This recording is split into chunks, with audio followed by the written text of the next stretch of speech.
Sziasztok! A következő 48 óra mit tartogat a számunkra?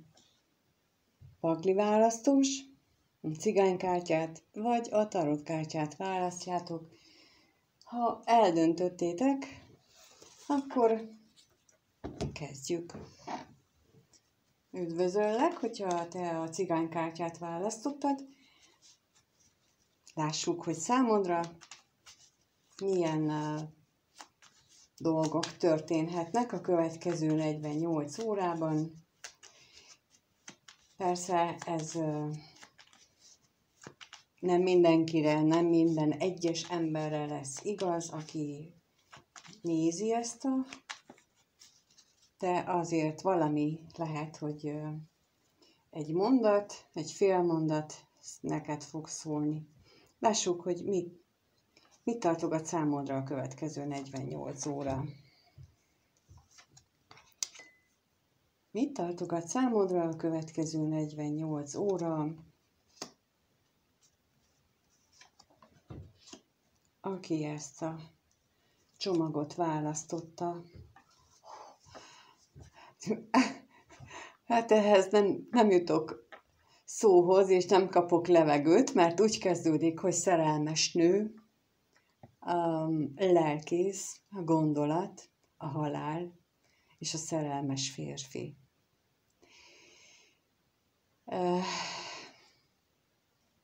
Egy pár van itt előttem, akik lélekben, gondolatban egybe tartoznak, egymásra gondolnak, egy egységet alkotnak, és közéjük iktatódik a halál, ami valamiféle változást is jelent. És mivel a gondolat után van, és a férfi jelölő szerepel középen, ezért elképzelhető, hogy az ő fejében lévő gondolatmintákban következik be változás, és az is lehet, hogy mondjuk ő eddig egy simán csak úgy nézett erre a kapcsolatra, mint egy jól el vagyunk, jól tudunk beszélgetni, és ennek a nagy változásnak a következtében ő ezentúl, mint szerelmes férfi áll majd eléd, vagy ő magát tekinti majd ezentúl szerelmes férfinek. Ezt is jelentheti az a gondolat szinten végbe menő változás, ami nagyon-nagyon csodálatos lenne, és valamennyire, amennyire emlékszem, bár nem annyira emlékszem, az előző 48 órásnak a cigánykártyájával azért valamennyire összhangban van ez a sor. Szerintem, mint hogyha annak a folytatása lenne, vagy ha az mondjuk nem következett volna be, de valahogy mégiscsak annak az ismétlése, tehát valamiképpen ahhoz, mintha kapcsolódna. Jó, megkérdezzük, hogy mit jelent itt a lelkész, és megkérdezzük majd utána a gondolatot és a halált is. Tehát mit jelent itt a lelkész lapja? Itt a következő 48 órás eseményeknél a lelkész mire utal itt ebben az esemény sorban? Mire utal itt? Kijött rá az ellenség, a vágyakozás és a házasság, és két verzió jön ebből. Ugye egyes esetekben ellentétes vágyak vannak bennetek. Nem azt jelenti, hogy például a szerelmes nő más vágyakkal van, mint a férfi, hanem mind a kettőben van a vágy, és másnap a nem vágy. Tehát, hogy az elutasítás, ezek a belső ellentétek, és ez okoz ilyen, és ez elég mély lelki szinten élitek meg ezt a vonzom és taszítom állapotot. a B verzió, a másik esetben pedig lehetséges, hogy itt azzal kapcsolatos vágyakról van szó, hogy legyen egy tartós kapcsolat, és ennek az elfogadása, illetve a vágyódás utána és másnap az elutasítása, tehát hogy nem tudom eldönteni, hogy mit akarok. Pedig jó lenne, ha már végre el tudnám dönteni, de nem tudom eldönteni. Illetve ma azt akarom, hogy legyünk együtt, holnap meg azt akarom, hogy jobb nekem így külön. Tehát, hogy így ezt is jelentheti, hogy itt a lelkészen a lapok. Lássuk a gondolatot, hogy mit jelent itt a 48 órás kimenetelnél.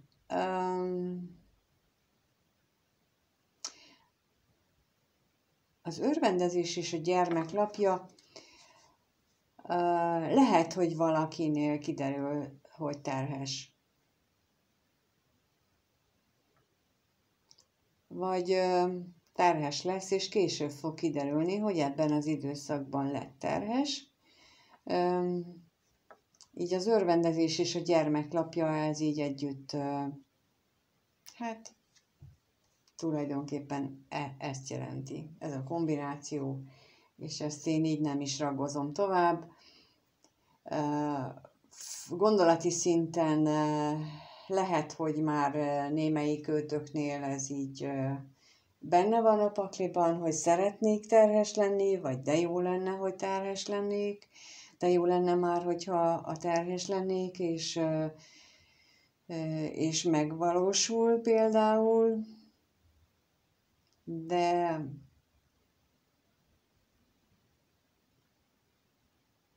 ezt mutatják a 48 órába. A halállapjára, hogy milyen változást jelent itt ebben a kirakásban a halállapja. Kijött rá a veszteség és az állandóság, és itt azt jelenti nekem, hogy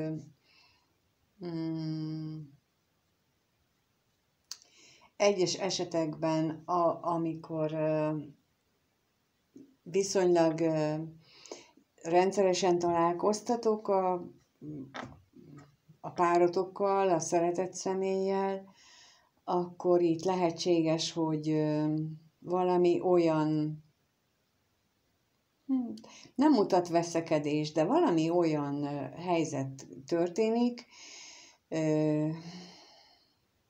például itt, ahogyan a lelkészre kijött ez a belső vívódós helyzet, hogy olyat produkál, hogy mosolyszünet lesz.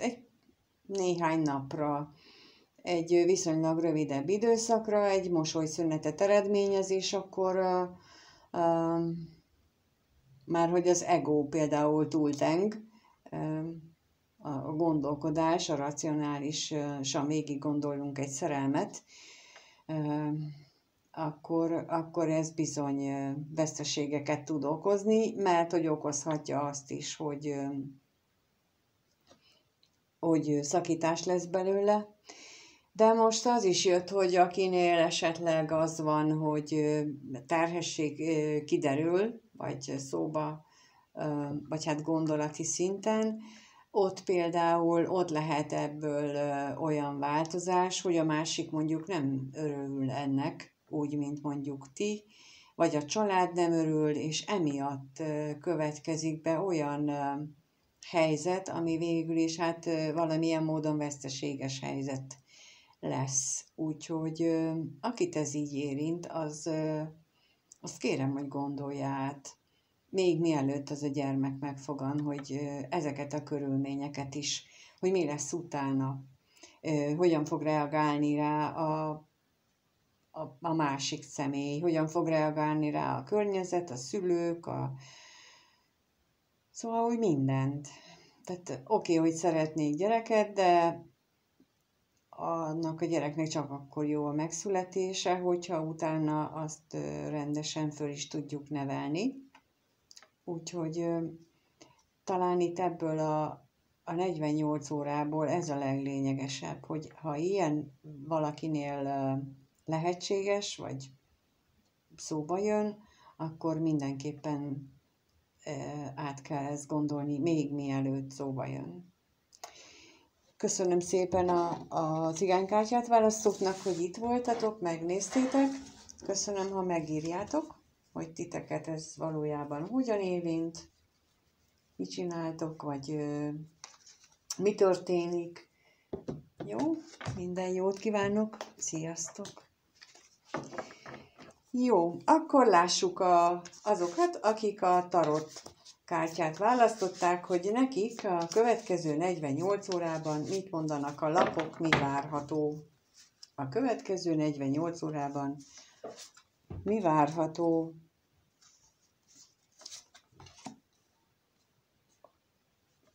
Kijön rá a kelyhek királynője, a kelyhek lovagja, a botok tízese, és a botok ötöse, és a kelyhek királya a végére. Hát ilyet?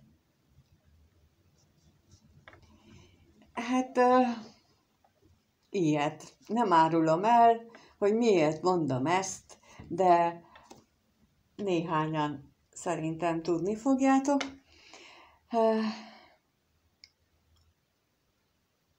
Nagyon érdekes. Ez néhány esetben jelenti azt, hogy elindulna egy közeledés, mert most a kelyhek királynője és a kelyhek királya az egyik teljesen hátat fordított a másiknak, a férfi, tehát a kelyhek királya pedig ilyen nem a királynőre néz, bár oldalt ül mellette, de nem ránéz. Tehát, hogy így most nem egymáson van a fókuszuk, és olyan, minthogyha ebben a előttünk álló 2 napban a kelyhek királynője ilyen női finomsággal megkörnyékezni a kelyhek királyát, aki mintha védekezne ez ellen, mintha számítana rá arra, hogy itt majd támadás éri őt. Mert lehet, hogy ebben az állapotában, hogy a szeme sarkából figyeli a királynőt, és várja már ezt a nyitást, de azért fel is készült, hogy nehogy már azt higgye a kelyhek királynője, hogy ő csak úgy behódol. Hát azt úgy nem, mert ugye, vagy ő úgy elég, hogyha csak úgy beveti a csáberejét, és akkor ő már mindjárt elé hullik, és földre veti magát előtte. Nem, ő a kelyhek királya, és ő nem adja magát ilyen könnyen, és ő bevédi magát. Ugyanakkor ebben a közeledésben, és a botok tízesek középen nekem ezt mutatja, ezt az állapotot, hogy ők azért egy ideje már, attól függetlenül, hogy nagyon nagy a szerelem egymás iránt, egy ideje már nem így élik meg a szerelmüket, hogy egymás felé fordulva, nem egymás kezét fogva, nem úgy ülnek a trónon, hogy támogatnák egymást, hanem sokkal inkább egyfajta érzelmi falat húznak egy maguk közé, és a kelyhek lovagja nekem ezt jelenti, hogy a királynő tesz egy lépést, egy udvarló gesztust a király felé, hogy ezt a terhet pakoljuk már le, nem kell ez nekünk. Ez lehet első pillanatra csak annyi, amikor még a kelyhek lovagjának a lova, mikor felemeli a lábát, lehet, hogy csak az a pillanat következik el a következő 48 órában, hogy a kelyhek királynője nem mondja többet, hogy én aztán soha többé nem hívom fel. Tehát nem ezt ebben visszavesz. Tehát, hogy már nem arra helyezi a fókuszt, hogy én nem teszek semmit, hanem azt mondja, hogy nyitott vagyok, bármi történhet, elfogadom. Tehát lehet, hogy ezt a pillanatot örökíti meg itt a kelyhek lovagjának az ábrázolása, amikor megtenném a lépést, már fölemelem hozzá a lábam, de még nem rakom le. Tehát kinyitom a szívem ajtaját. És ha ezt a szemes sarkából észreveszi a kelyhek királya, akkor leengedi azokat a botokat, és akkor én abból tudni fogom, hogy letehetem a lábamat például a lóval. Ilyen erősségű dologra gondolok én ezekből a napokról, de most kérünk a kelyhek királynőjére tisztázót, hogy mit tudunk meg bővebben róla. Mit tudunk meg bővebben róla? Kijött rá a liliom és a hold. És akkor megkérdezzük a kelyhek királyát is, hogy őróla mit tudunk még meg. Kijött a gólya és az egér, és a botok tízeséről mit tudunk még meg.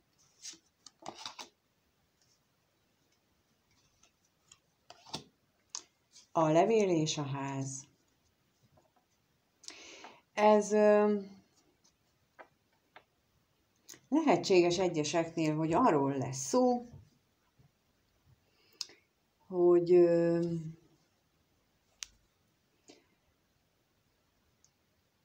kénytelenek lesznek